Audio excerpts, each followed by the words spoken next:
Mulai presentasinya.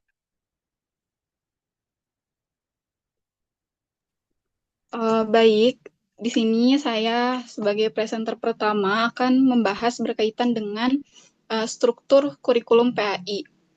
Nah, secara bahasa, kurikulum itu berasal dari bahasa Latin kuro atau ulums yang bermakna recourse. Ini merupakan istilah yang merujuk pada sebuah lintasan pada perlombaan lari. Itu secara bahasanya. Adapun dalam pendidikan Islam, kurikulum ini dikenal sebagai manhaj atau dimaknai sebagai jalan terang yang ditempuh dalam proses pendidikan. Hal ini melibatkan pendidik dan juga peserta didik dalam mengembangkan kemampuan kognitifnya, afektif, dan juga psikomotor. Nah, adapun apabila mengacu pada Undang-Undang Republik Indonesia Nomor 20 Tahun 2003 tentang Sistem Pendidikan Nasional, kurikulum itu merupakan seperangkat rencana dan pengaturan mengenai tujuan, isi, bahan, dan juga cara yang digunakan sebagai pedoman dalam penyelenggaraan kegiatan pembelajaran untuk mencapai tujuan tertentu. Nah, berdasarkan definisi tersebut, maka dapat kita ambil kesimpulan bahwa setidaknya kurikulum itu memuat 4 komponen penting yang meliputi tujuan, isi, bahan, dan juga cara. Nah, adapun struktur kurikulum PAI itu diartikan sebagai kerangka penyelenggaraan pembelajaran PAI yang mencakup berbagai aspek yang dibutuhkan dan perlu direncanakan dalam proses pembelajaran. Nah, dalam hal ini kita akan membahas setidaknya 4 komponen tadi yang telah saya sebutkan yang meliputi tujuan, isi, bahan, dan juga cara yang termuat dalam kurikulum. Nah, berkaitan dengan tujuan, sejatinya rumusan tujuan pendidikan agama Islam itu relevan dengan rumusan tujuan pendidikan nasional. Seperti yang disebutkan bahwa rumusan tujuan pendidikan nasional itu salah satunya adalah untuk mencerdaskan kehidupan bangsa dan mengembangkan manusia yang beriman, bertakwa, serta berbudi pekerti yang luhur. Hal ini selaras dengan tujuan pendidikan agama Islam gitu. Nah, adapun jika diklasifikasikan, tujuan pendidikan agama Islam itu setidaknya terbagi menjadi beberapa bagian dari yang lebih umum ke tujuan yang lebih khusus gitu. Nah, adapun yang pertama adalah tujuan utama. Nah, tujuan utama ini adalah tujuan pendidikan Islam yang memang guna mencapai kualitas hamba yang dijelaskan dalam Al-Quran dan juga hadis. Nah, itu lebih bersifat umum. Nah, adapun yang kedua ada tujuan khusus. Nah, tujuan khusus ini tujuan yang memang disesuaikan dengan pertumbuhan dan perkembangan anak gitu di setiap jenjang pendidikan. Makanya tujuan pendidikan di SD, di SMP, dan SMA itu kan berbeda gitu. Nah, ada juga tujuan yang lebih spesifik, yaitu tujuan institusional. Nah, kalau tujuan institusional ini adalah tujuan yang diharapkan dapat dicapai oleh lembaga tertentu. Nah, yang lebih spesifik lagi ada, yaitu tujuan kurikuler. Tujuan kurikuler ini adalah tujuan yang menjadi sasaran dari mata pelajaran tertentu, seperti itu. Nah, jadi dalam uh, uh, kurikulum itu memuat yang namanya tujuan. Nah, nantinya dalam proses pembelajaran, tujuan ini harus dijadikan acuan gitu. Nah, selanjutnya kita akan membahas berkaitan dengan cakupan materi PAI. Nah, materi PAI itu mencakup beberapa mata pelajaran dari tingkat sekolah dasar hingga menengah. Di antaranya ada 4 elemen, yaitu Al-Quran Hadis, Akidah Akhlak, Fikih, dan juga Sejarah Peradaban Islam. Nah, semua materi ini disusun dalam satu paket sebagai mata pelajaran yang wajib. Nah, aspek-aspek dalam mata pelajaran PAI ini dirancang berlandaskan pada rukun agama Islam yang meliputi Islam, iman, dan juga ihsan, di mana semua aspek dalam materi tersebut diharapkan dapat membentuk peserta didik yang muslim, mukmin, dan juga muhsin nantinya. Nah, namun berkaitan dengan cakupan materi, terdapat perbedaan mendasar antara di madrasah dan juga di sekolah umum. Nah, apabila di sekolah umum, PAI ini diajarkan sebagai satu mata pelajaran bernama Pendidikan Agama Islam yang mencakup berbagai aspek di dalamnya, seperti Al-Quran Hadis, Akidah Akhlak, Fikih, dan juga Sejarah Peradaban Islam gitu. Jadi semuanya mencakup satu mata pelajaran yang namanya itu Pendidikan Agama Islam gitu. Nah, berbeda dengan di madrasah. Kalau di madrasah keempat elemen ini, yaitu Al-Quran Hadis, Akidah Akhlak, Fikih, dan SPI, itu menjadi mata pelajaran terpisah, di mana masing-masing mata pelajaran tersebut diajarkan oleh guru yang berbeda dan memiliki alokasi waktu yang sama di setiap minggunya gitu. Nah, kita akan coba bahas berkaitan dengan apa sih cakupan materi dan alokasi waktu yang ditetapkan gitu pada mata pelajaran PAI di sekolah umum. Nah, untuk SD di kelas 1 sampai 5 itu mata pelajaran PAI-nya memiliki alokasi waktu 108 jam pelajaran dengan asumsi 1 tahun itu 36 minggu dan 1 JP-nya 35 menit. Artinya, mata pelajaran PAI ini diajarkan 3 jam pelajaran per minggunya gitu. Nah, untuk di kelas 6 itu memiliki alokasi waktu 96 jam pelajaran dengan asumsi 1 tahunnya 32 minggu dan 1 JP-nya 35 menit. Nah, ini juga sama, dalam per minggu PAI diajarkan 3 jam pelajaran gitu, 3 JP. Nah, selanjutnya kalau di SMP pada kelas 7 dan 8 itu alokasi waktunya 72 JP dengan asumsi 1 tahun 36 minggu dan 1 JP-nya 40 menit. Nah, jadi PAI di SMP kelas 1 dan 2 itu diajarkannya 2 jam pelajaran per minggu.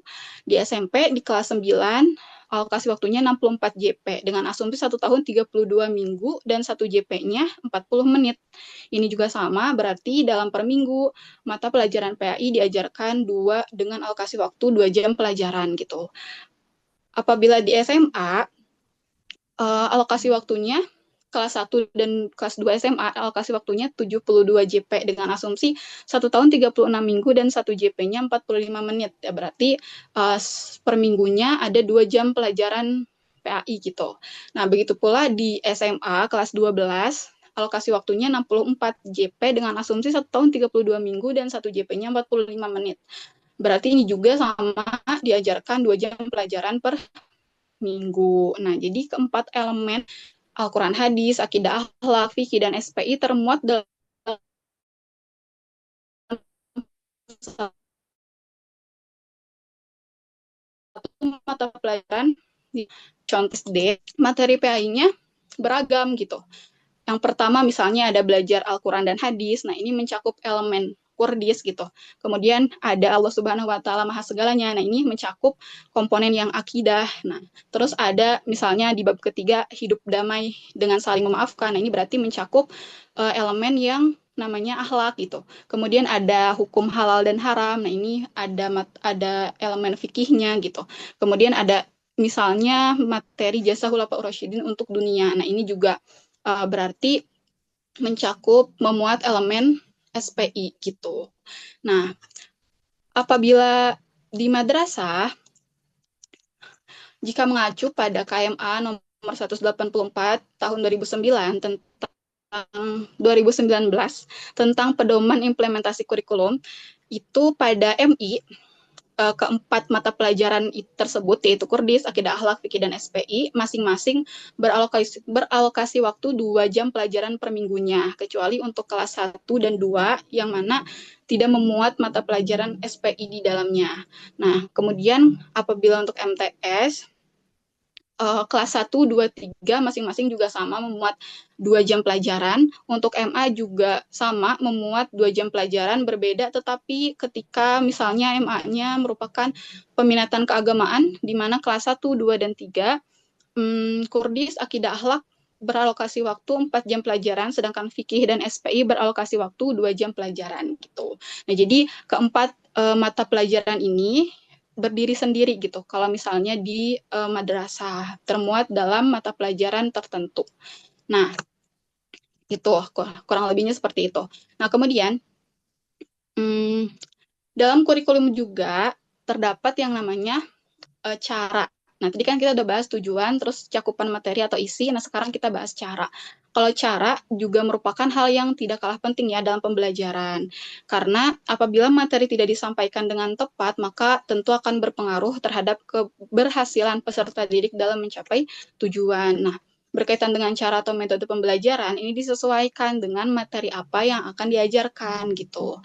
Kalau misalnya materinya berupa praktik ibadah, ya berarti metodenya, caranya dengan demonstrasi misalnya gitu kan. Nah, dan lain sebagainya. Ini disesuaikan dengan kebutuhan peserta didik juga.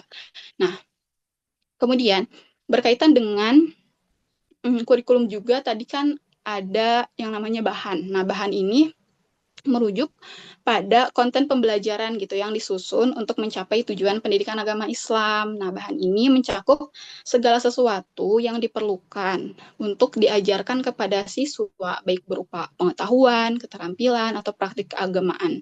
Nah, bahan dalam proses pembelajaran ini dirancang untuk membekali siswa gitu dengan pemahaman tentang ajaran Islam serta mengembangkan sikap dan perilaku yang sesuai dengan nilai-nilai dalam Islam gitu.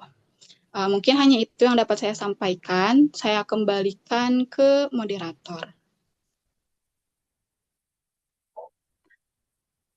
Langsung saja kepada pemateri kedua dipersilahkan. Bismillahirrahmanirrahim. Lanjut ke materi mengenai hubungan antara struktur kurikulum PAI dan pengembangan bahan ajar. Hubungan antara struktur kurikulum pendidikan agama Islam dan pengembangan bahan ajar sangat erat dan saling terkait. Struktur kurikulum PAI berfungsi sebagai kerangka acuan yang menentukan tujuan, materi, metode, dan evaluasi pembelajaran. Sementara pengembangan bahan ajar adalah proses menciptakan alat atau sumber belajar yang sesuai dengan kurikulum tersebut.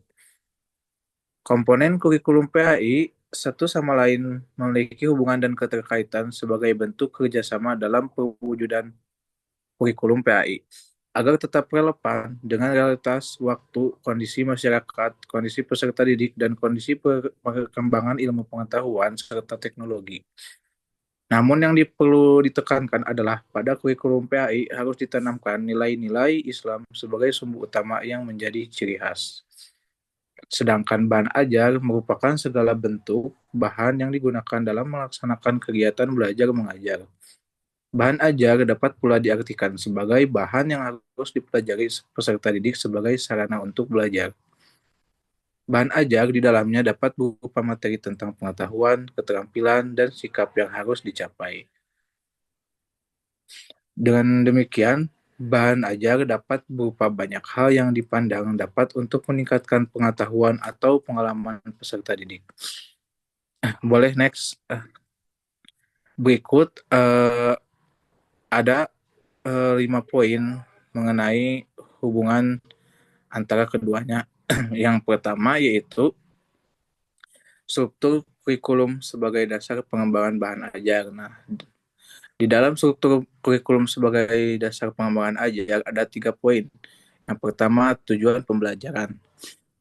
Struktur kurikulum PAI menetapkan tujuan pembelajaran yang ingin dicapai, seperti pembentukan akhlak mulia, pemahaman ajaran Islam, dan pengamalan ibadah. Bahan ajar dikembangkan untuk mendukung pencapaian tujuan tersebut. Nah, poin yang kedua, ada materi pembelajaran. Kurikulum menentukan materi apa yang harus diajarkan, seperti Al-Quran, hadis, akidah, akhlak, fikih, dan sejarah Islam. Bahan ajar harus disusun sesuai dengan materi yang ditetapkan. Poin yang ketiga, ada kompetensi yang diharapkan. Kurikulum PAI mengarahkan pengembangan bahan ajar untuk memenuhi kompetensi tersebut, seperti kompetensi spiritual, sosial, dan pengetahuan. Lanjut ke yang kedua, ada bahan ajar sebagai implementasi kurikulum. Yang pertama yaitu media pembelajaran. Bahan ajar berfungsi sebagai media untuk menerjemahkan kurikulum ke dalam bentuk yang lebih operasional seperti buku, modul, video, atau e-learning. Yang kedua ada penyesuaian dengan konteks. Pengembangan bahan ajar harus mempertimbangkan konteks sosial, budaya, dan kebutuhan peserta didik yang juga diatur dalam struktur kurikulum. Lalu yang poin ketiga yaitu inovasi pembelajaran. Bahan ajar yang dikembangkan dapat memuat inovasi pembelajaran seperti pendekatan tematik, integrasi teknologi, atau atau pembelajaran berbasis proyek sesuai dengan arahan kurikulum. Nah, yang ketiga, prinsip pengembangan bahan ajar berbasis kurikulum PAI.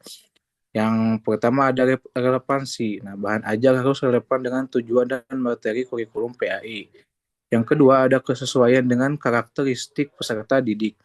Bahan ajar harus disesuaikan dengan tingkat perkembangan psikologis, sosial, dan intelektual peserta didik, sebagaimana diatur dalam kurikulum. Poin ketiga ada kontekstualisasi ajaran Islam. Nah, bahan ajar harus mampu menghubungkan ajaran Islam dengan kehidupan sehari-hari peserta didik, sesuai dengan prinsip kurikulum PAI yang menekankan pada pengamalan nilai-nilai Islam. Boleh next. Yang keempat, ada tantangan dalam hubungan kurikulum dan bahan ajar. Poin pertama yaitu keterbatasan sumber daya. Tidak semua sekolah atau guru memiliki kemampuan untuk mengembangkan bahan ajar yang sesuai dengan kurikulum. Poin kedua, dinamika perubahan kurikulum. Nah, perubahan kurikulum misalnya dari kurikulum 2013 ke kurikulum Merdeka. Nah, menuntut penyesuaian bahan ajar yang cepat dan tepat. Poin ketiga adalah integrasi nilai-nilai Islam. Menciptakan bahan ajar yang tidak hanya informatif, tetapi juga inspiratif dan transformatif sesuai dengan nilai-nilai Islam.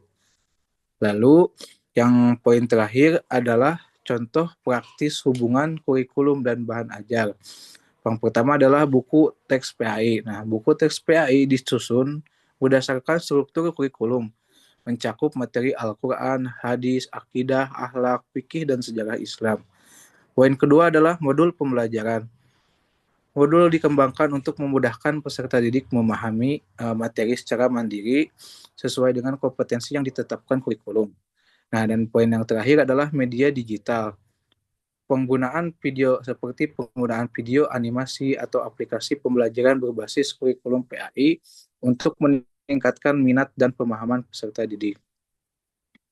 Nah, struktur kurikulum PAI dan pengembangan bahan ajar memiliki hubungan yang simbiosis. Nah, kurikulum memberikan arah dan pedoman, sementara bahan ajar merupakan alat untuk mewujudkan tujuan kurikulum tersebut. Pengembangan bahan ajar dan yang baik itu harus selalu merujuk pada struktur kurikulum yang berlaku, sambil mempertimbangkan kebutuhan dan konteks peserta didik. Sekian dari saya kembalikan ke moderator. Terima kasih.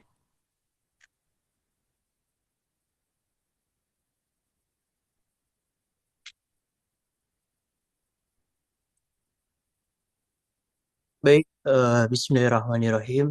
Langsung saja ke bagian implikasi kurikulum terhadap desain bahan ajar. Nah, kurikulum ini merupakan inti dari sistem pendidikan yang menentukan arah, tujuan, serta proses pembelajaran yang harus dilakukan atau dilaksanakan oleh pendidik dan juga peserta didik. Nah, dalam perkembangan pendidikan di Indonesia, kurikulum ini terus mengalami perubahan untuk menyesuaikan dengan perkembangan ilmu pengetahuan, teknologi, dan juga kebutuhan yang ada di masyarakat.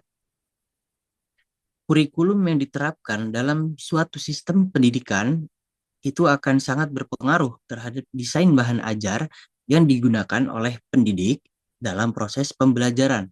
Nah, bahan ajar itu harus disusun sesuai dengan karakteristik kurikulum yang digunakan agar tujuan pembelajaran itu dapat tercapai secara efektif. Misalnya, dalam implementasi kurikulum 2013, bahan ajar itu harus menyesuaikan dengan pendekatan yang tematik. Sedangkan dalam kurikulum Merdeka, bahan ajar itu perlu lebih fleksibel dan berpusat pada peserta didik. Oleh karena itu, pemahaman terhadap implikasi kurikulum terhadap desain bahan ajar ini menjadi hal yang penting bagi para pendidik dalam menyusun perangkat pembelajaran yang relevan dan juga efektif. Ada beberapa implikasi kurikulum terhadap desain bahan ajar, diantaranya yang pertama itu ada penyesuaian dengan struktur kurikulum, menentukan struktur dan isi dari bahan ajar. Nah, di dalam kurikulum 2013 misalnya, Pembelajaran di tingkat sekolah dasar itu lebih menekankan pendekatan tematik yang mengintegrasikan beberapa mata pelajaran dalam satu tema pembelajaran. Nah, hal ini itu berimplikasi pada desain bahan ajar yang harus dikembangkan secara terpadu, tidak terfragmentasi dalam mata pelajaran yang terpisah-pisah. Nah, kemudian itu ada penerapan pendekatan pembelajaran. Jadi, setiap kurikulum ini memiliki pendekatan pembelajaran yang khas, yang pada akhirnya ini akan mempengaruhi desain bahan ajar.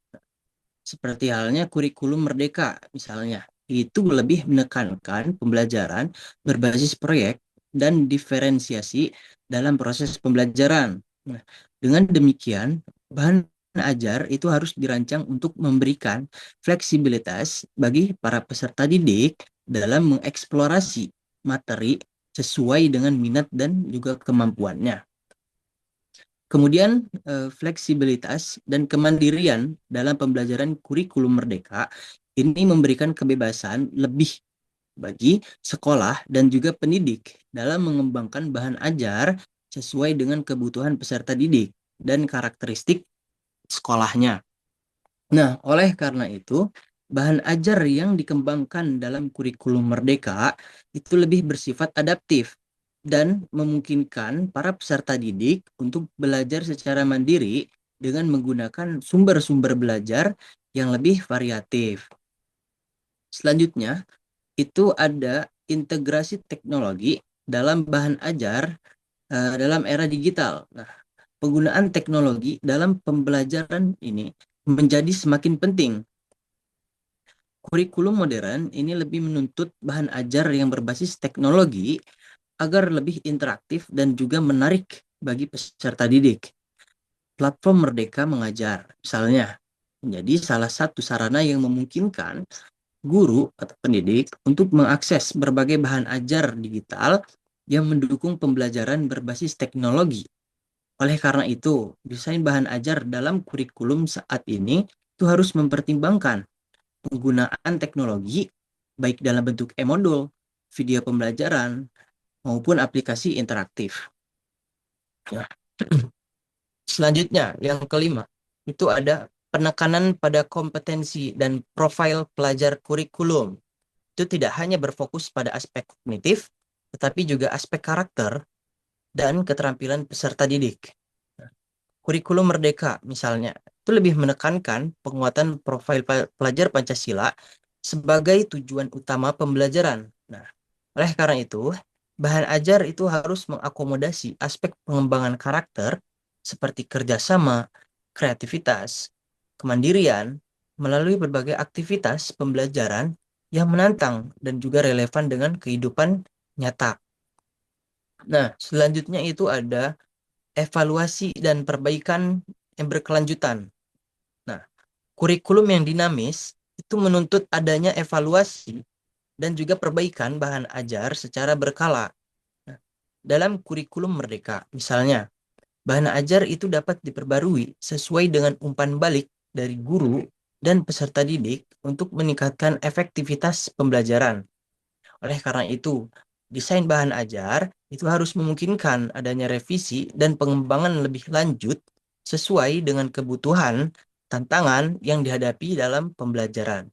Jadi simpulannya, implikasi kurikulum terhadap desain bahan ajar itu sangat signifikan karena menentukan pendekatan, isi, serta fleksibilitas bahan ajar dalam proses pembelajaran.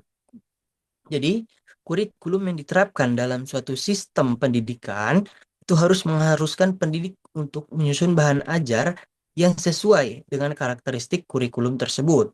Nah, misalnya kurikulum 2013, yang dimana lebih menekankan pembelajaran tematik, sedangkan kurikulum Merdeka lebih fleksibel dengan pembelajaran berbasis proyek dan teknologi. Nah, oleh karena itu, guru atau pendidik dan pengembang bahan ajar itu harus memahami kurikulum secara mendalam agar dapat menyusun bahan ajar yang relevan, menarik, dan efektif dalam mencapai tujuan pembelajaran. Baik, sekian dari saya bagian implementasi. Kembalikan ke moderator.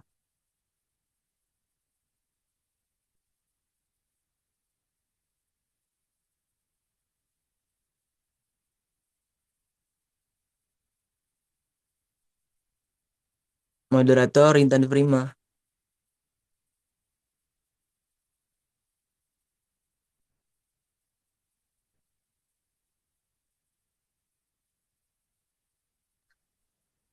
Kemana ini moderatornya tuh? Jangan santai. Izin Bapak, tadi terimanya lagi ke air sama Helminya sedang bermasalah. Jadi saya yang gantiin untuk jadi moderator ya Bapak. Mohon maaf banyak kendalanya. Ya terima kasih untuk presenter sebelumnya. Maka akan saya langsung aja ke presenter selanjutnya. Sudah Mas, barusan yang terakhir. Oh iya, udah semuanya. Mohon maaf.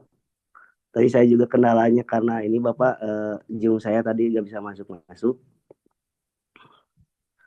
Uh, untuk sekarang kan udah kesimpulannya, maka saya akan langsung ke sesi tanya jawab. Untuk ada yang mau bertanya ataupun untuk silakan, mangga.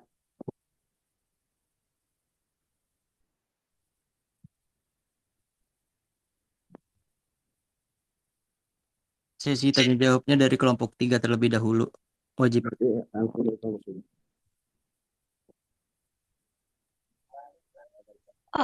Langsung saja, saya izin bertanya kepada kelompok 2. Bagaimana cara kita menentukan bahan ajar yang sesuai dengan pemahaman siswa dan latar belakang siswa yang berbeda-beda?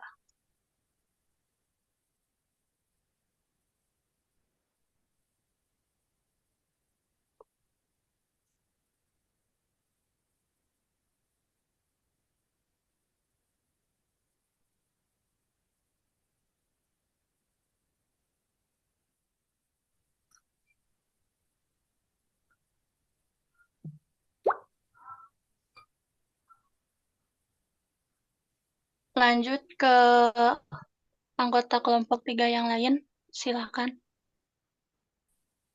Oh ya, sebentar. Tes. Mohon maaf, apakah terdengar sekarang? Udah ada. Dengar. Oke, mohon maaf sebelumnya teman-teman bahwa saya tadi terkendala nggak tahu. Tadi saya sudah mencoba memakai dua device, tetapi untuk yang di HP itu nggak bisa entah kenapa. Cuman ya jadi akhirnya menemukan solusinya. Mohon maaf, jadi dilanjutkan saja. Saya izin Alhamdulillah. bertanya, eh, kan kita ini di tengah meningkatnya sekularisasi pendidikan. Jadi bagaimana kurikulum PAI ini tuh dapat tetap relevan tanpa dianggap sebagai mata pelajaran yang bersifat dogmatis dan juga kurang ilmiah. Gitu. Sekian. Untuk anggota kelompok 3 lainnya silakan untuk bertanya. Haikal Untuk dan juga satu lagi Hotipah. teman-teman yang dari kelompok 3 yang barusan bertanya boleh diketik juga ya di kolom chat. Ya, betul. Silakan. Hotipah dan juga Haikal Fikri untuk bertanya kepada kelompok 2.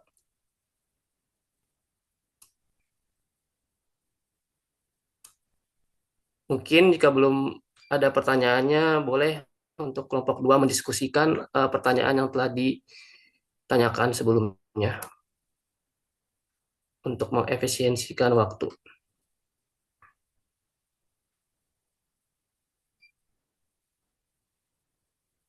Izin menjawab pertanyaan dari Intan Prima berkaitan dengan bagaimana cara kita menentukan bahan ajar yang sesuai dengan latar belakang siswa yang berbeda-beda, gitu ya. Nah, dan juga, oh ya, itu pertanyaan seperti itu. Nah, setidaknya ada beberapa hal yang bisa kita lakukan gitu ya ketika menyusun bahan ajar supaya dapat menyesuaikan gitu dengan karakteristik siswa yang berbeda-beda. Di antaranya kita perlu ini dulu ya, menganalisis dulu karakteristik siswanya itu seperti apa gitu. apakah tingkat pemahaman siswa itu ada di level mana gitu. Kalau misalnya di jenjang SD itu kan berarti pemahamannya masih hanya sebatas hal-hal yang memang konkret gitu. Nah, itu jadi yang pertama kita harus tahu dulu karakteristik siswa, gaya belajarnya seperti apa gitu.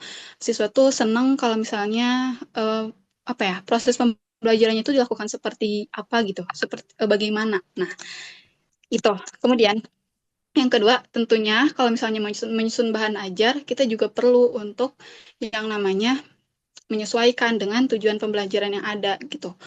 Apabila tujuan pembelajarannya telah ditetapkan, ya berarti kita menyusun bahan ajar yang selaras dengan tujuan tersebut gitu. Kompetensi yang diharapkannya seperti apa gitu kan, dan lain sebagainya gitu. Nah, kemudian kita juga bisa membuat atau merancang bahan ajar yang beragam gitu. Bisa berupa teks misalnya, atau dengan video yang lebih menarik, atau dengan audio, dan hal-hal lain yang memungkinkan peserta didik itu tidak bosan gitu dalam proses pembelajaran gitu. Kemudian kan di sekarang ini udah era teknologi gitu. Nah, maka kita bisa memanfaatkan tuh teknologi yang ada dengan menggunakan aplikasi-aplikasi interaktif. Sekarang banyak kan ya, kayak misalnya Quizzes gitu, atau Wordwall gitu, dan lain sebagainya. Jadi intinya seperti itu. Kita harus tahu dulu gaya belajar siswanya seperti apa gitu. Terus kita juga bisa bikin bahan ajar yang beragam. Kita harus mengacu pada tujuan yang ada, dan juga supaya lebih menarik dan relevan, kita bisa memanfaatkan teknologi yang ada. Hanya itu yang bisa saya jawab. Bagaimana Saudara Intan? Apakah sudah cukup? Atau barangkali dari teman-teman yang lain ada yang mau menambahkan? Silahkan. Ya, bagaimana Saudari Intan Prima untuk jawaban yang telah diberikan oleh Irma Saima? Apakah puas atau ingin membantah atau menambahkan?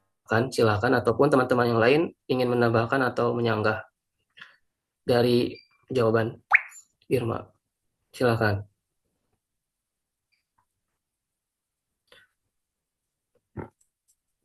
Cukup Irma, makasih.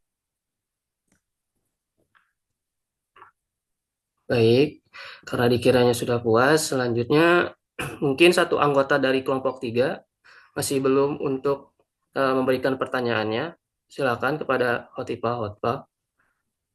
Apakah sudah ada pertanyaannya?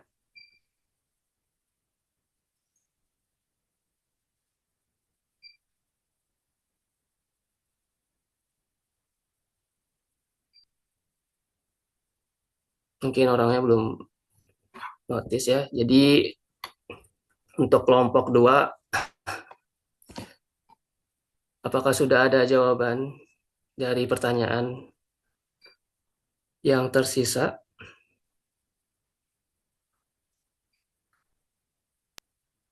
Helmi, maaf itu Hatipal, mikrofonnya rusak. Udah nulis pertanyaannya di kolom chat. Oh baik, terima kasih infonya.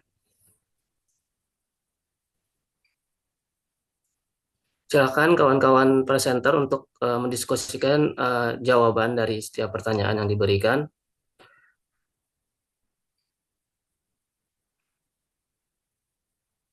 Kemudian nanti mungkin akan ada yang menambahkan atau menyanggah. Silakan.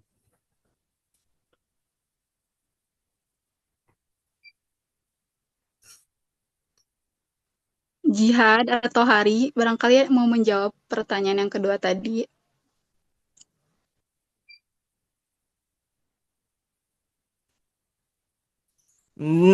Saya ingin menjawab pertanyaan dari Teh Tipal terlebih dahulu ya, karena tadi yang pertanyaan dari Ahilmi belum dapat.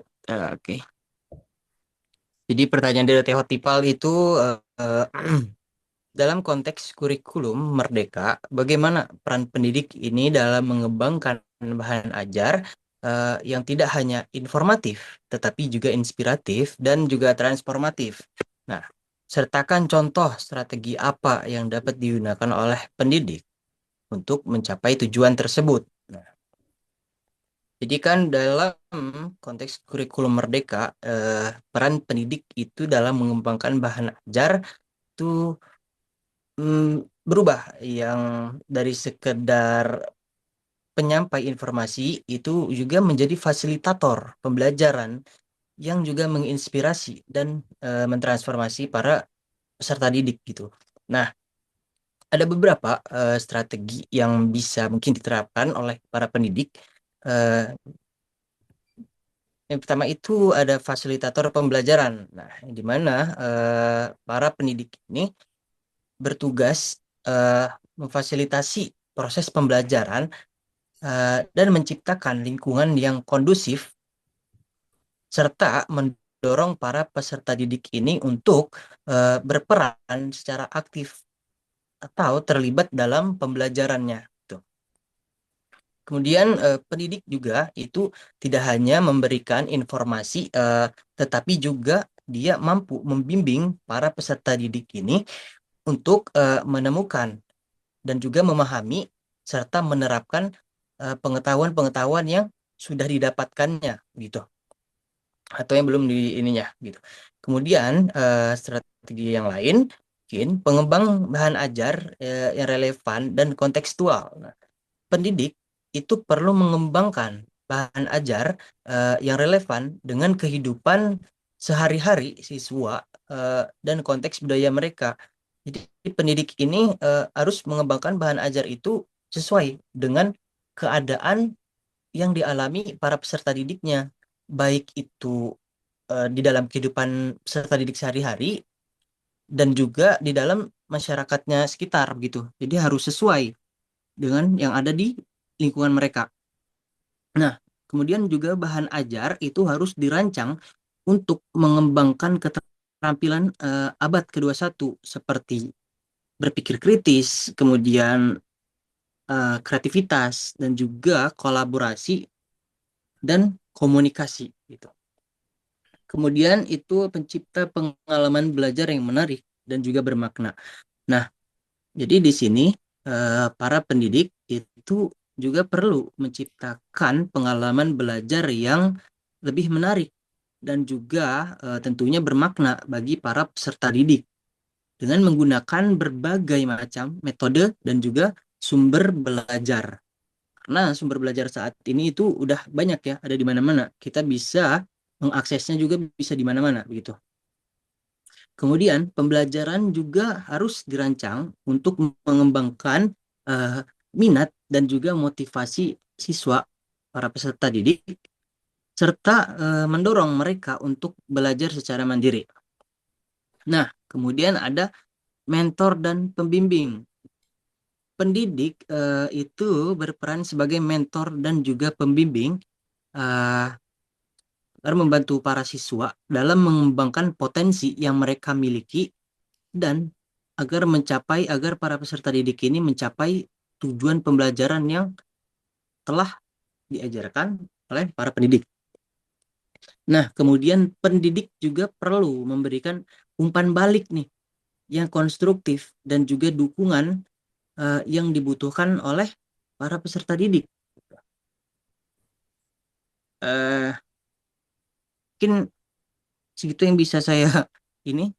Mungkin ada tambahan dari Teh Irma atau dari Hari. Baik, terima kasih kepada Jihad telah menjawab pertanyaan dari Hotifah. Mungkin teman-teman lainnya ada yang ingin menambahkan atau menyanggah, atau teman-teman dari kelompok 2 yaitu ingin menambahkan dari jawaban Jihad.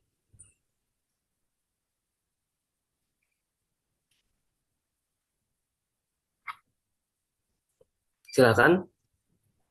Apakah ada sambil menunggu jawaban pertanyaan lainnya?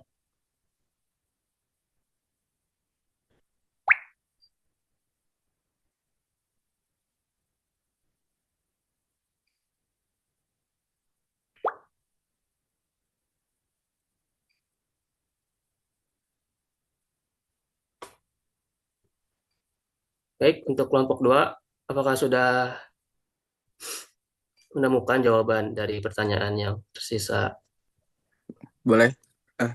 Silakan. Izin menjawab pertanyaan Saudara Helmi, bagaimana kurikulum PAI dapat tetap relevan dengan tanpa menganggap PAI sebagai mata pelajaran yang dogmatis dan tidak ilmiah. Nah, untuk memastikan kurikulum pendidikan agama Islam tetap relevan dan tidak menganggap dogmatis serta tidak ilmiah, perlu ada beberapa langkah strategis dalam pengembangannya, yaitu yang pertama adalah integrasi nilai-nilai universal dan ilmu pengetahuan modern. Kurikulum PAI harus mencerminkan nilai-nilai inti Islam yang universal, seperti keadilan, kedamaian, dan kasih sayang, sambil mengintegrasikan perkembangan ilmu pengetahuan dan teknologi. Nah, hal ini penting untuk menciptakan individu yang tidak memiliki pengetahuan agama yang kuat, tetapi juga keterampilan yang relevan dengan dunia kerja yang semakin kompleks.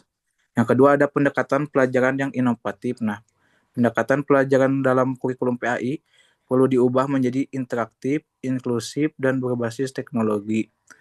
Penggunaan teknologi dapat membuat pembelajaran lebih menarik dan mudah diakses. Selain itu, metode pembelajaran harus mengedepankan proses berpikir kritis dan kreativitas, nah bukan sekedar hafalan. Yang ketiga adalah kontekstualisasi materi ajar. Materi PAI harus dikontekstualisasikan dengan tantangan dan isu-isu aktual yang dihadapi siswa atau peserta didik dalam kehidupan sehari-hari. Nah, ini termasuk penguatan literasi digital dan kemampuan berpikir kritis untuk membantu siswa memilah informasi yang sesuai dengan nilai-nilai agama di tengah arus informasi yang deras. Yang keempat, kolaborasi antara pemangku kepentingan. Nah, pengembangan kurikulum PAI yang relevan memerlukan kolaborasi antara sekolah, pemerintah, dan masyarakat. Dukungan dari berbagai pihak sangat penting untuk mengimplementasikan perubahan yang diperlukan dalam kurikulum. Yang kelima, ada pelatihan berkelanjutan untuk guru. Penting untuk memberikan pelatihan berkelanjutan bagi guru PAI agar dapat mengadopsi metode pengajaran yang lebih dinamis dan tidak dogmatis. Guru harus didorong untuk tidak hanya mengajarkan ilmu pengetahuan yang ada, tetapi juga merumuskan bentuk-bentuk baru dari ilmu pengetahuan. Nah, dengan menerapkan langkah-langkah yang sudah dijelaskan, kurikulum PAI dapat terus relevan dan memberikan kontribusi signifikan terhadap pendidikan. Sekian dari saya kembali. Baik, terima kasih kepada Saudara Hari telah menjawab pertanyaan dari Helmi. Mungkin untuk kelompok 2 izin bertanya lanjutan ya, boleh. Boleh. Nah, jadi gimana sih cara menghadapi peserta didik yang lebih kritis gitu terhadap ajaran Islam akibat akses informasi yang luas gitu, terutama jika pemahaman mereka itu bertentangan dengan bahan ajar yang diajarkan. Seperti itu. Terima kasih.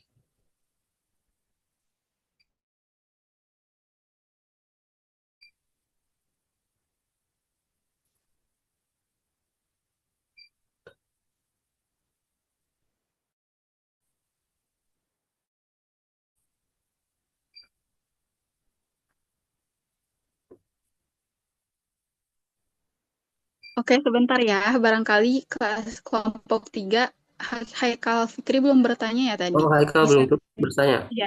Silakan kepada Haikal Fikri untuk bertanya kepada kelompok 2.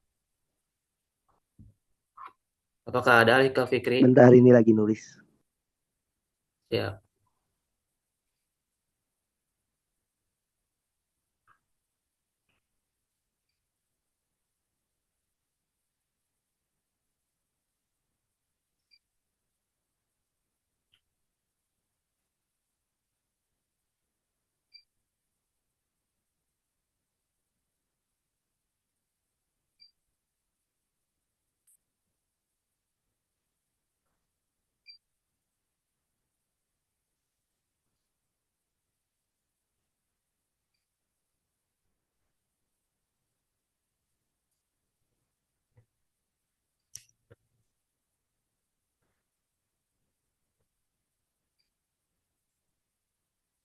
Jangan diam aja tuh. Oke. Baik, apakah sudah ada jawaban dari kelompok 2? Baik, izin menjawab pertanyaan lanjutan dari Helmi tadi ya, berkaitan dengan bagaimana cara menghadapi peserta didik yang kritis terhadap ajaran Islam akibat akses informasi yang Luas. ya, yang luas, terutama apabila pemahaman mereka bertentangan dengan bahan ajar yang diajarkan. Eh, kita harus Yang pertama, kita harus memberikan pemahaman terlebih dahulu kepada mereka bahwa dalam ajaran Islam tidak semua syariat itu harus dipertanyakan gitu. Karena ada yang sifatnya kita tuh hanya ikut, kita hanya sami'na wa ata'na gitu. Seperti kayak misalnya, kenapa sholat subuh 2 rakaat, kenapa sholat zuhur 4 rakaat. Nah, hal kayak gitu kan nggak perlu dipertanyakan gitu. Nggak perlu dipertanyakan karena memang udah apa ya, kita hanya cukup sami'na wa ata'na. Kita dengar, kita ikuti gitu. Nah, gitu. Pertama kita harus memberi pemahaman hal tersebut dulu ya kepada peserta didik. Kemudian berkaitan dengan hal lainnya, kita harus misalnya ada apa ya, kayak pemikiran-pemikiran kritis yang masih bisa ditoleransi gitu. Jadi bukan yang sampai mengarah ke pertanyaan yang tidak perlu ditanyakan. Nah, kita bisa untuk membangun hubungan yang terbuka gitu. Kita bisa berdiskusi dengan mereka, kita bisa apa ya, bertukar pendapat gitu, sehingga kita tahu kenapa mereka bisa berpikir atau bisa ya berpikir seperti itu gitu, bisa menanyakan ajaran Islam secara kritis seperti itu gitu. Nah, terus kita juga bisa ini apa namanya, kita bisa memberikan sebuah pemahaman bahwa dalam Islam itu sebelum kita menelan informasi gitu mentah-mentah, kita harus meneliti dulu kebenarannya gitu. Apakah benar seperti ini gitu? Apakah saya boleh berpikir seperti itu gitu? Tapi kita juga tidak boleh menafikan peran akal ya. Tidak boleh menafikan peran akal dalam berpikir. Akal boleh berpikir secara kritis gitu. Tapi ya tentu saja dengan ada batasan-batasannya gitu ya. Ada hal-hal yang memang boleh dipertanyakan, tapi ada juga yang memang kita tidak boleh bertanya sampai ke sana gitu kan ya. Nah, terus kita juga bisa memberikan sebuah pemahaman kontekstual juga kepada mereka bahwa Islam itu dalam memahami sebuah ajaran itu kan ada penafsiran-penafsiran yang mendalam gitu. Jadi tidak bisa secara tekstual kita ambil seperti itu gitu ya. Hanya itu mungkin, barangkali dari Jihad atau Hari ada yang mau menambahkan, silakan, atau dari teman-teman yang lainnya. Baik, teman-teman yang lain, apakah ingin menambahkan atau menyanggah dari jawaban Irma?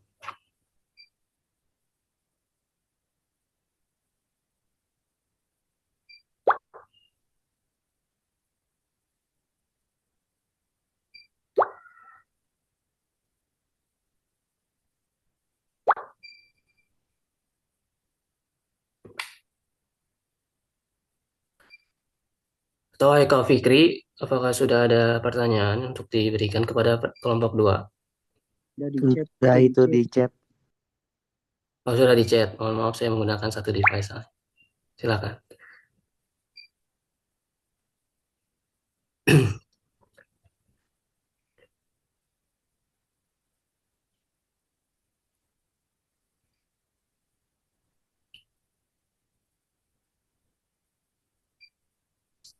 Untuk kelompok 2 mungkin untuk durasi menjawab ataupun mendiskusikan pertanyaan dari Haikal Fikri tidak terlalu lama ya, karena keterbatasan waktu. Silakan untuk didiskusikan. Ya, Jihad mau menjawab katanya. Silakan, lihat. Oh my God.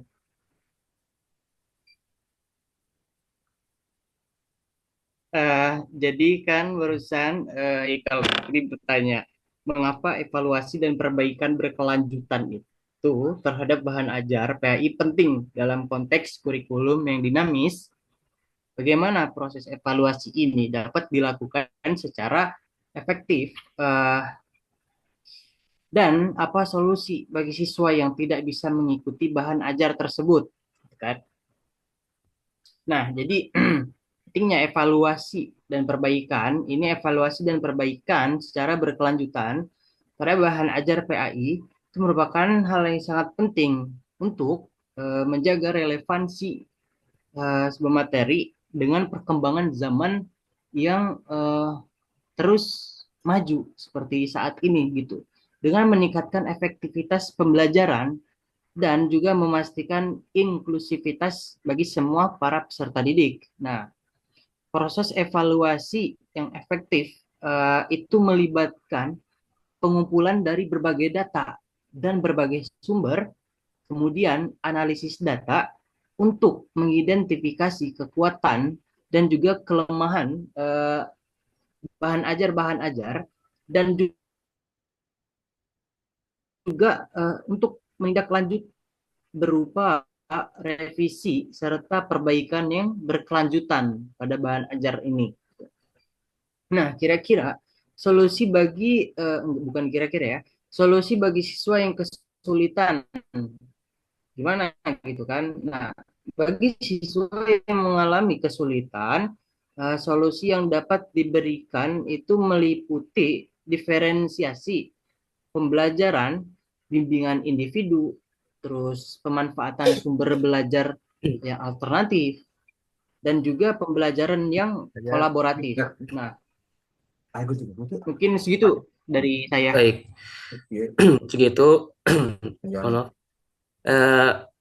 Haikal Fikri, apakah puas dengan jawaban yang diberikan oleh Jihad? Atau ingin menyanggah atau menambahkan? Cukup aja deh. Cukup, baik, terima kasih. Atau dari teman-teman lainnya, termasuk kelompok 2, ingin menambahkan? Tidak ada? Tadi Irma katanya nambahin. Silakan. Cukup Helmi, Oh, cukup. cukup. Iya. Terima kasih. Baik, kelompok 2, apakah semua pertanyaan sudah dijawab? Yang dari kelompok 3 semuanya udah. Iya, kelompok 3. Ya. Baik. Selanjutnya,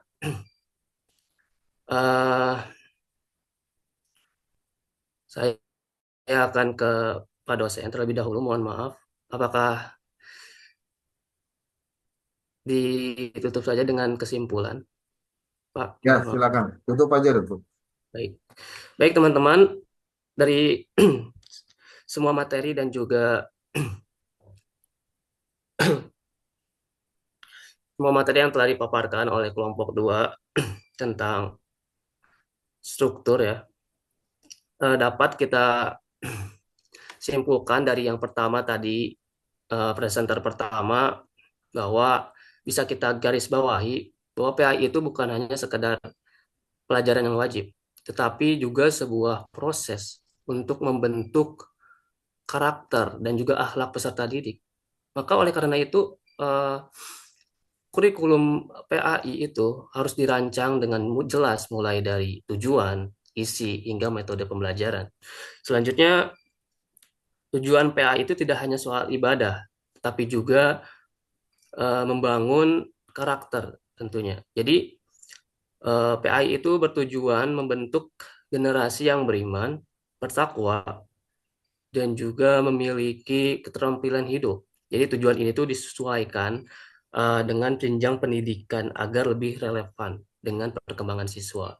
Lalu poin yang ketiga, ada materi PAI itu mencakup banyak aspek yang penting dari Al-Quran, tadi disebutkan Al-Quran dan hadis, akidah, akhlak, fikih, hingga SKI atau sejarah kebudayaan Islam. Nah, semua ini itu menjadi kesatuan yang bertujuan untuk membentuk pribadi yang baik dan berilmu tentunya. Nah, lalu cara mengajarkan PAI itu. Nah, dari cara kita mengajarkan PAI itu termasuk hal yang penting. Jadi belajar agama itu tidak bisa hanya sekedar membaca dan menghafal, teman-teman. Harus ada metode yang menarik, tentunya seperti tadi diskusi, pemecahan masalah atau problem solving. ada refleksi, hingga adanya praktik langsung mungkin dari Vicky ya. Nah, jadi agar peserta didik itu tidak hanya paham, tetapi juga menerapkannya dalam kehidupan sehari-hari, seperti itu. Lanjut tadi di presenter kedua, kita bisa simpulkan bahwa akan muncul pertanyaan, jadi apa sih peran utama kurikulum PAI itu? Nah, jadi kurikulum itu kan berfungsi sebagai pedoman yang mengatur apa yang harus dipelajari gitu. Bagaimana metode pengajarannya serta bagaimana hasil yang dievaluasi. Jadi di dalamnya itu ada tujuan pembelajaran, kompetensi yang harus dicapai dan juga materi yang harus disampaikan. Nah, bahan ajar ini hadir mendukung kurikulum tersebut, bisa berupa tadi ya buku, modul, video interaktif atau media digital lainnya gitu. Jadi dengan bahan ajar yang menarik itu dan sesuai zaman, pembelajaran PAI bisa lebih efektif dan menyenangkan tentunya, terutama bagi generasi yang lebih akrab dengan teknologi saat ini gitu. Namun tadi disebutkan bahwa ada beberapa tantangan yang perlu kita hadapi. Misalnya dari keterbatasan sumber daya dalam mengembangkan bahan ajar yang berkualitas atau dinamika perubahan kurikulum yang mengharuskan pendidik itu harus beradaptasi. Lalu yang terakhir dari presenter yang ketiga bisa kita simpulkan bahwa misalnya bisa teman-teman bayangkan seorang guru di kelas yang menunjukkan arah pembelajaran. Nah, kompas itu adalah kurikulumnya. Nah, tanpa kurikulum yang jelas, pembelajaran bisa kehilangan arah tentunya. Nah, dan apa yang menjadi bekal utama guru dalam mengajar yaitu ya bahan ajar seperti itu. Dan kurikulum dan bahan ajar itu adalah dua hal yang saling berkaitan. Kurikulum menetapkan apa yang harus diajarkan, sedangkan bahan ajar adalah alat untuk mewujudkannya. Jadi setiap perubahan kurikulum akan berpengaruh pada cara guru menyusun dan menyampaikan materi kepada peserta didik. Oke, mungkin itu yang dapat bisa saya simpulkan dari ketiga presenter tadi. Untuk kelompok 2, terima kasih banyak telah menjabarkan materi perkuliahan pagi hari ini.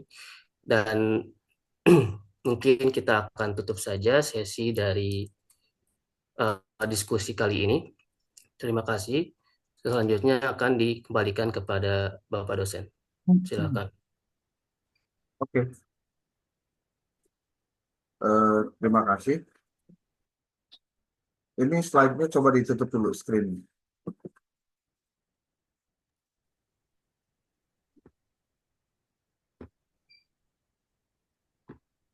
Sebentar, Pak. Caranya. Share screen-nya ada yang tanda panah ke atas di Depan ke atas. Oh ini. Sudah. Sudah, Pak. Oke.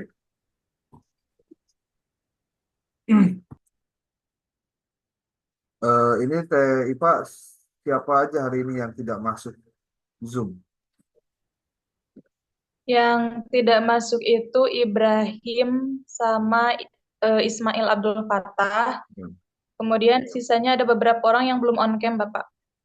Ini nih ada Hikal, Fikri, Lukman Regi, Irham. Ini kenapa ini? Iya. Belum ada konfirmasi, Bapak. Sudah saya ingatkan juga di grup. Ya. Oke. Ini yang masih foto-foto juga nih. Tolong dibenerin dulu. Aneh ya kalau kuliah kok nggak semangat gitu. Oke deh. Assalamualaikum warahmatullahi wabarakatuh. Bismillahirrahmanirrahim. Alhamdulillahirabbil alamin. Wa nasta'inu ala umuri dunya waddin. Shalatu wassalamu ala asyrofil anbiya'i wal mursalin. Sayyidina Muhammadin wa ala alihi wa sahbihi ajma'in. Rabbi shrah li sadri wa yassir li amri wahlul 'uqdatam min lisani yafqahu qawli. Pertama, terima kasih buat kelompok 2 yang hari ini sudah menyampaikan materi tentang struktur kurikulum PAI terkait dengan materi bagaimana hubungan antara struktur kurikulum dengan pengembangan bahan ajar, lalu implikasi kurikulum terhadap desain bahan ajar. Perlu disampaikan terlebih dahulu terkait dengan struktur kurikulum PAI. Struktur kurikulum PAI itu sama dengan mengikuti struktur kurikulum untuk mata pelajaran yang lain. Jadi tidak ada perbedaan, ya. Bedanya hanya yang buat saja siapa. Jadi kalau kalian tahu, khusus untuk pelajaran PAI, Pendidikan Agama Islam, itu yang menyusun adalah Kementerian Agama. Yang menyusun khususnya di Direktorat Jenderal Pendidikan Islam, CQ, Direktur atau Direktorat Pendidikan Agama Islam untuk sekolah. Nah, sementara untuk penyusunan kurikulum di madrasah, yang tadi disebutkan ada 4 mata pelajaran, Al-Quran, Hadis, Fikih, Akidah, Akhlak dengan SKI, itu yang menyusunnya juga Kementerian Agama, beda direktorat, namanya Direktorat KSKK. KSKK itu kurikulum, sarana prasarana, kemudian ketenagaan dan kelembagaan dan kesiswaan. Itu yang buatnya itu, ya. Sementara untuk mata pelajaran lain, itu yang menyusun adalah Kementerian Pendidikan Nasional, pendidikan Pendidikan dan Kebudayaan. Kalau sekarang namanya berubah menjadi Kementerian Dasar dan Menengah. Ya. Ketika bicara tentang kementerian yang membuat, tentu ini harus ada keselarasan dulu tentang istilah kurikulum. Dan kalau ditanya dari mana struktur kurikulum ada, struktur kurikulum ada itu selama ini yang terjadi adalah karena adanya Permendikbud, ya, Peraturan Menteri Pendidikan dan Kebudayaan yang mengatur masalah kurikulum. Gitu. Jadi kalau ada pertanyaan, siapa sih yang menyusunnya? Yang menyusunnya mungkin orang-orang ahli. Tetapi yang mengesahkan penggunaan kurikulum itu ya menteri yang menangani masalah pendidikan. Nah, sementara Kementerian Agama mengikuti dari tahapan yang dibuat oleh Kementerian Pendidikan dan Kebudayaan. Ya. Karena bicara pendidikan sebetulnya khususnya payungnya ada di Kementerian Pendidikan dan Kebudayaan. Nah, ketika berbicara tentang tadi struktur kurikulum dan implementasinya dalam pengembangan bahan ajar pendidikan agama Islam, kita tahu bahwa yang namanya struktur kurikulum itu adalah landasan pertama, landasan utama dalam sistem pendidikan yang menentukan arah, isi, dan metode pembelajaran. Tadi juga sudah disebutkan. Kurikulum itu kompas, benar, tidak salah. Ya. Nah, dalam konteks pendidikan agama Islam, kurikulum itu dirancang, hakikatnya adalah untuk eh, apa? Mengembangkan atau membangun pemahaman keislaman yang kuat. Juga diharapkan bisa membentuk karakter Islami. Ditambah juga itu untuk mengembangkan kompetensi peserta didik dalam menghadapi kehidupan modern dengan menggunakan materi dari pendidikan agama Islam.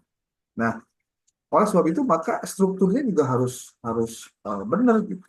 Nah, sekarang Bapak mau share screen dulu ya supaya mudah-mudahan bisa memudahkan apa?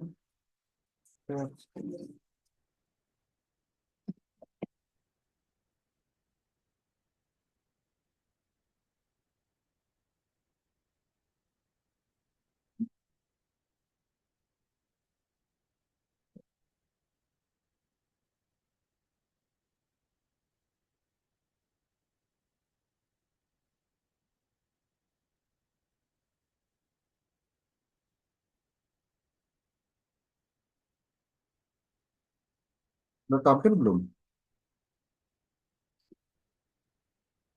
Belum ya? Belum, Pak. Belum, Pak. Aduh, ini terlalu besar layarnya.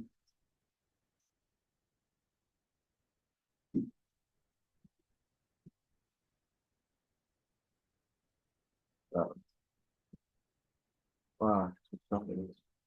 Ini grafnya.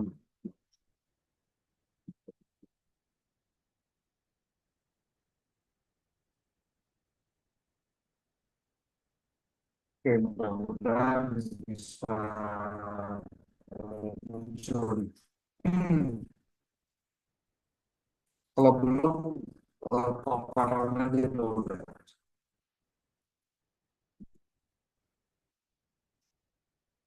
Kalau kalian lihat di dalam kurikulum itu kan dibagi menjadi beberapa bagian ya. Tapi harus ingat bahwa dalam kurikulum, khususnya dalam PAI atau dalam kurikulum pendidikan, dalam kurikulum di semua jenjang itu harus mengandung minimal adalah eh, tiga hal. Satu adalah kompetensi inti dan kompetensi dasar, ya. Yang kedua adalah struktur mata pelajaran dalam kurikulum PAI itu apa saja. Kemudian yang ketiga adalah model kurikulum PAI dalam kurikulum terbaru, dalam kurikulum Merdeka. Nah, sekarang kita lihat tentang struktur kurikulumnya. Tadi sudah dijelaskan, pembahasan kurikulum dalam PAI itu menyangkut tiga ranah, kognitif, afektif, psikomotorik. Kognitif bicara tentang bagaimana memahamkan ajaran Islam dari sisi pemikiran dan konseptual, ya. Apa di situ ada akidah, ada fikih, sejarah Islam itu contohnya materi tentang kognitif. Tapi ada juga yang kedua yaitu afektif. Kalau afektif itu berbicara tentang bagaimana internalisasi nilai-nilai Islam, tentang sikap, tentang akhlak. Dia mencoba untuk menanamkan nilai-nilai Islam dalam sikap dan perilaku sehari-hari melalui pembelajaran tentunya, ya. Nah, kemudian yang ketiga komponen PAI itu adalah terkait dengan psikomotorik. Kalau psikomotorik itu keterampilan keagamaan seperti apa? Mengembangkan keterampilan praktik ibadah dan implementasi dalam kegiatan sehari-hari, praktek sholat, praktek berzakat, contohnya itu adalah contoh dari kompetensi inti dan kompetensi dasar. Eh, Lalu yang kedua adalah strukturnya. Di mata pelajaran PAI itu, tadi sudah ada penjelasan. Ada terkait dengan akidah akhlak, kemudian ada fikih dan ibadah, lalu Al-Quran dan hadis, lalu sejarah kebudayaan Islam, dan yang terakhir adalah pendidikan keislaman dalam konteks modern. Ini pasti dibahas. Seperti bicara tentang moderasi beragama, itu ada penjelasannya, ya. Bagaimana moderasi beragama itu diinsersi atau dimasukkan ke dalam materi-materi pembelajaran. Nah, terkait dengan model kurikulum Merdeka, ini juga perlu diketahui konsep-konsepnya ya. Yang pertama bahwa di kurikulum mereka itu pendekatan dalam pembelajarannya itu adalah fleksibel. Artinya sangat dilihat dari berapa banyak atau bukan berapa banyak, dari seberapa fleksibel melihat kondisi dan situasi. Bagaimana guru harus cerdas memahami tentang lingkungan yang dia hadapi. Lalu yang kedua, eh, apa pembelajarannya, pembelajarannya ada sisi-sisi yang lain ya, seperti harus memahami tentang berbasis proyek kayak gimana, lalu pendekatannya harus interdisipliner, tidak hanya satu disiplin ilmu saja. Dan yang terakhir ini sama yang tadi juga dijelaskan tentang diferensiasi dalam pembelajaran. Artinya siswa belajar sesuai dengan minat dan kemampuannya. Tadi juga ada pertanyaan bagus. Bagaimana kalau ternyata ada siswa yang memiliki kemampuan yang kemudian kok jadi bertanya yang melebihi kapasitasnya gitu. Justru ini pertanyaannya harusnya dibalikkan gitu. Seorang guru harusnya bersiap dengan siswa dengan kemampuan seperti tadi. Kenapa coba? Jawabannya sederhana. Disebut guru yang sukses pada akhirnya adalah dia yang sudah bisa membuat potensi terbaik dari si siswa itu bisa apa? Bisa eh, terunggulkan gitu. Bagaimana tidak? Pertanyaan yang paling mendasar adalah kalau kemudian guru ngajar pas kemudian gurunya beres ngajar, siapa anak-anak yang mau bertanya atau menanggapi? Jempling loh, karena pengen cepet-cepet pulang. Sebenarnya dia sudah gagal itu. Gagal dalam arti gini, dia tidak bisa meng-create bagaimana kelasnya itu bisa ada adaptasi. Ya kecuali kalau misalkan kelihatannya udah lelah, lain ceritanya ya. Makanya kalau misalkan di pertemuannya terakhir gitu, kemudian jam-jamnya sudah jam-jam rawan gitu, ya repot lah kalau terjadi seperti ini. Ya. Oke, kita lanjut. Eh, apa implikasi struktur kurikulum terhadap pengembangan bahan ajar? Yang pertama, bahwa eh, ada konsekuensi ketika struktur kurikulum ini memang berpengaruh terhadap penyusunan bahan ajar. Implikasi pentingnya yang pertama adalah bahwa penyusunan dari bahan ajarnya itu harus berbasis kompetensi. Itu yang pertama. Saya ulangi ya, penyusunan bahan ajarnya harus berbasis kompetensi. Artinya apa? Bahan ajar itu harus disusun, dirancang sesuai dengan kompetensi inti dan kompetensi dasar yang telah ditetapkan di dalam kurikulum. Berarti tidak semena-mena dan tidak sekonyong-konyong saja si pengajar atau guru itu menyampaikan materi. Kira-kira ini kompetensi intinya nyampe enggak?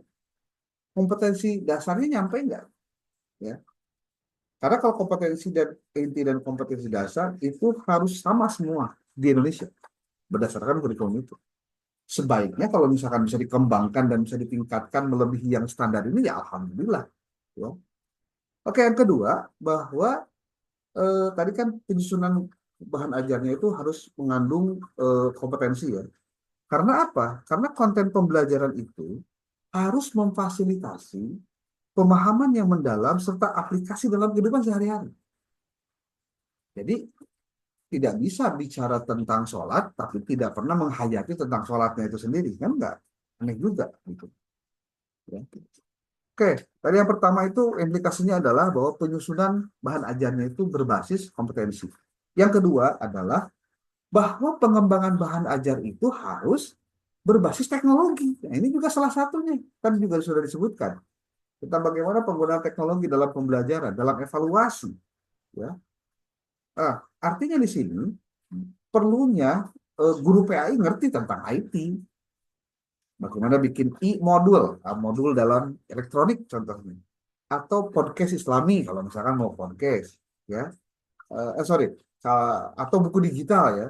Kemudian yang kedua ada video pembelajaran dan juga atau produk podcast Islami. Kalau misalkan bisa lebih bagus. Ya. Dan yang ketiga, contohnya pengembangan bahan ajar berbasis teknologi itu adalah aplikasi dan platform digital. Ya, kalau di kita mah ada penggunaan LMS itu ya. Itu adalah salah satu bentuk dari pengembangan bahan ajar berbasis teknologi. Nah, yang ketiga, implikasi dari struktur kurikulum terhadap bahan ajar itu adalah pendekatan kontekstual dalam materi pembelajaran. Tidak bisa lagi tidak materi kontekstual. Artinya materi kontekstual itu adalah materi yang dekat dengan apa yang terjadi pada siswa. Makanya guru harus tahu tentang apa yang sebetulnya relate dengan kehidupan siswa. Ibaratnya kalau misal Anda datang ke sebuah lokasi tempat Anda mengajar ternyata agraris itu artinya yang ya orang tuanya hanya buruh tani gitu ya. Apa yang harus dilakukan? Berarti cara pandangnya juga harus disesuaikan dengan gaya orang-orang bertani. Nggak bisa lagi orang yang seperti itu didekati dengan pemahaman pendekatan yang pabrik contohnya. Nggak bisa. Berbeda. Konteksnya juga lain. Jadi kalau memberikan contoh itu jangan contoh yang jauh, tapi contoh yang dekat dengan aktivitas keseharian si siswa. Itu yang ketiga ya. Konsekuensi logisnya adalah pendekatan kontekstual dalam materi pembelajaran.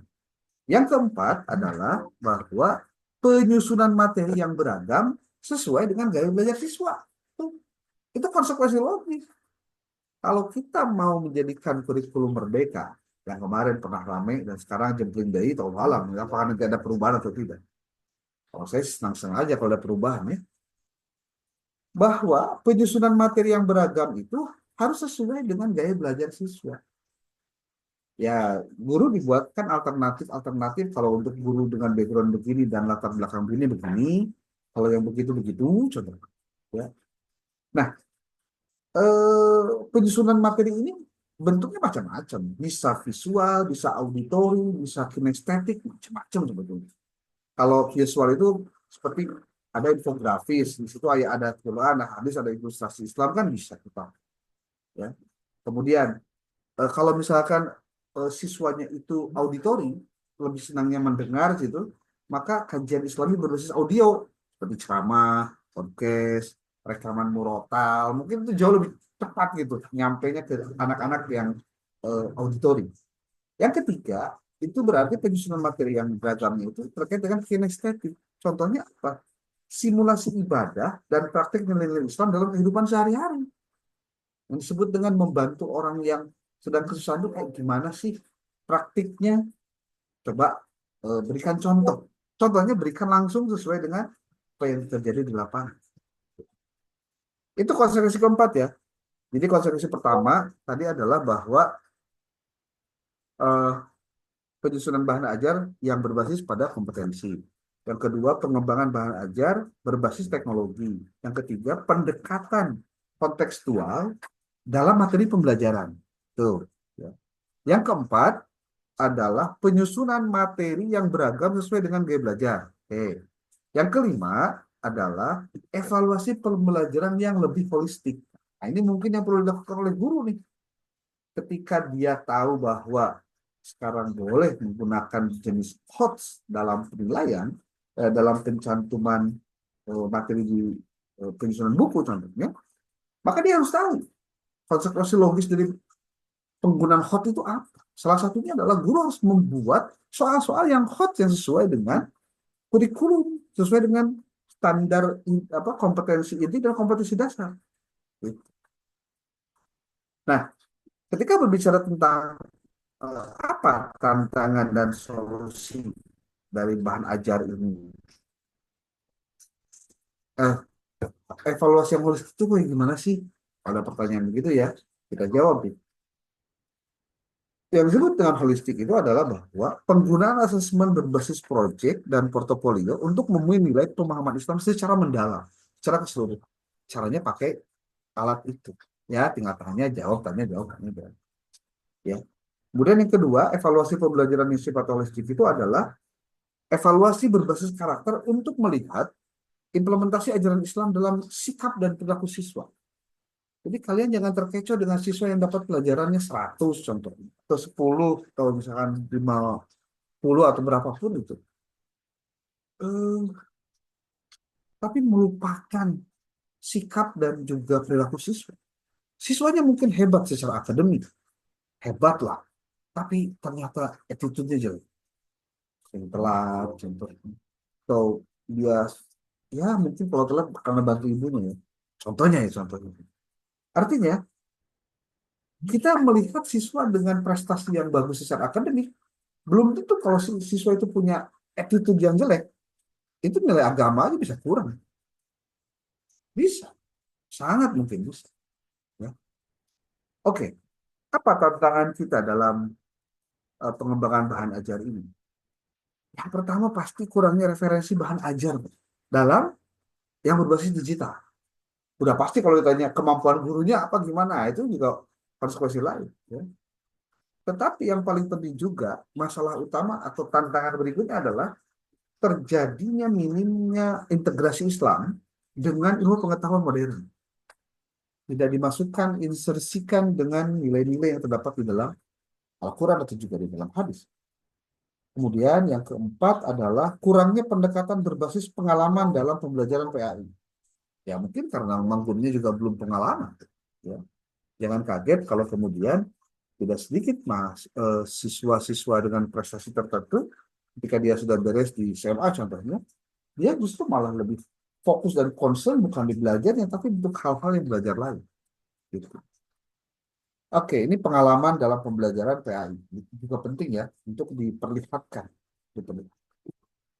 Nah, bagaimana strategi pengembangan belajar PKI yang kreatif gitu ya, efektif ya? Tentu harus penggabungan integrasi antara teknologi dengan pengetahuan, dengan pembelajaran. Yang kedua, bagaimana mengkontekstualisasikan pembelajaran Islam. Caranya bagaimana? Menghubungkan konsep PAI dengan realitas kehidupan yang siswa rasakan melalui diskusi dan refleksi. Sehingga dari situ bisa berkembanglah bahan ajar yang berbasis studi kasus dalam Islam. Oke, kemudian yang kedua adalah meningkatkan kolaborasi dengan lembaga pendidikan Islam. Ini juga penting nih. Ya, memanfaatkan sumber daya yang ada maksudnya. Ya, cuma kita kembangkan lembaga pendidikan Islam. Dan terakhir adalah menggunakan pendekatan inklusif dalam materi PAI. Ini yang jarang terlupakan ya.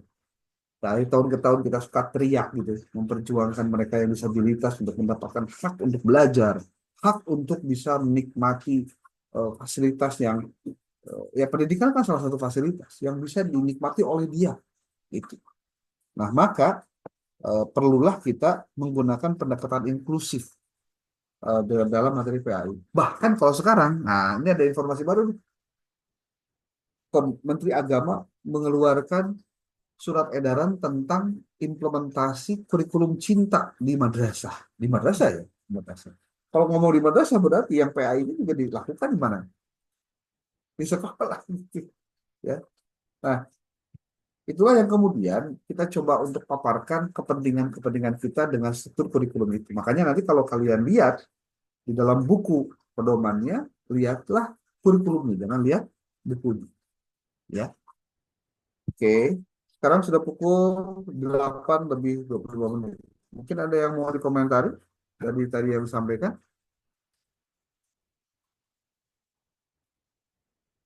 Kalau tidak ada, boleh nanti PJ kumpulkan pertanyaan-pertanyaan dari teman-teman. Nanti kita bahas di minggu depan. Ya. Kemudian yang kedua, apa? Untuk linknya sudah ya, sudah dikirim. Oke. Linknya udah ya, dikirim di grup ya? Pak, sudah belum? Link apa, Bapak? Link kumpulan tugas yang Google Drive itu. Oh, udah. So, ya. Oke, itu saja dulu untuk hari ini. Terima kasih karena kita minggu depan liburan, berarti hari ini adalah pertemuan terakhir sebelum Ramadan, sebelum Lebaran. Lupa ngucapin taqabbalallahu minna minkum taqabbal ya karim. Mohon maaf lahir batin. Dan kalian yang masih ada di Bandung, nanti kalau pulang ke tempatnya masing-masing, hati-hati jangan lama-lama pulangnya. Karena kuliahnya 1 minggu setelah itu kita kuliah lagi. Ya. Oke, jangan lupa post testnya ya, kelompok 2. Ya. Oke, itu saja. Terima kasih atas perhatiannya. Allahumma wafiq ila mubarik. Assalamualaikum warahmatullahi wabarakatuh.